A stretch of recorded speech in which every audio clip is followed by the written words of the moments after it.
एक बार भगवान इंद्र ऋषि दुर्वासा द्वारा आयोजित स्वर्ग में एक औपचारिक बैठक में भाग ले रहे थे। तब उस समय हर कोई एक गहन मंथन में डूबा था। पुंजिकस्थली नाम की एक अप्सरा अनजाने में उस बैठक में विघ्न पैदा कर रही थी। तभी ऋषि दुर्वासा ने उसे ऐसा नहीं करने को कहा। ऋषि दुर्वासा की कही गई बातों को उस अप्सरा ने अनसुना कर दिया। यह देखकर वो नाराज हो गए।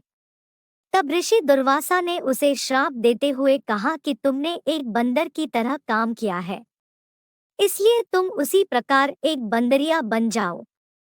ऋषि दुर्वासा के शाप की बात सुनकर अप्सरा को अपनी गलती का एहसास हुआ और वो उनसे रोते हुए क्षमा मांगने लगी। अप्सरा ने ऋषि दुर्वासा से कहा कि हे ऋषि, मुझे क्षमा कर दें।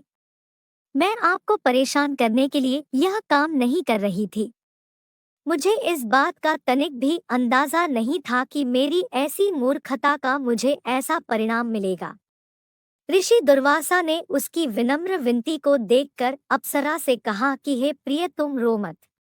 अगले जन्म में तुम एक भगवान से शादी करोगी, लेकिन वह एक बंदर होगा और तुम्हारा जो पुत्र होगा वह बंदर ही होगा, जो बहुत ही शक्तिशाली होगा, भगवान श्री राम का प्रिय भक्त होगा।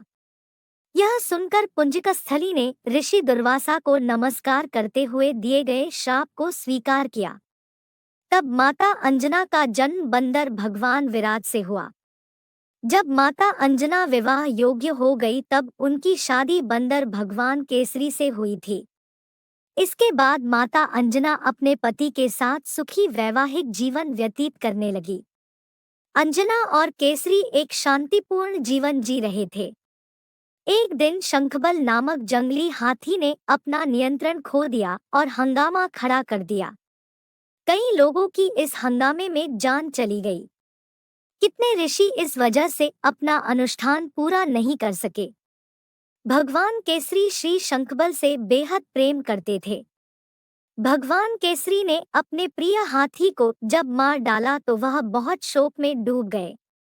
यह देखकर संतों ने उन्हें यह वरदान दिया कि तुम्हारे घर एक बच्चा जन्म लेगा जो बहुत ही शक्तिशाली और हवा की शक्ति और गति के बराबर रहेगा।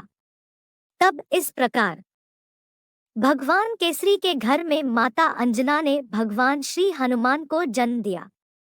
यही उनके जन्म की कहानी है, इसलिए उन्हें अंजनी पुत्र और पवन पुत्र कहा जाता है।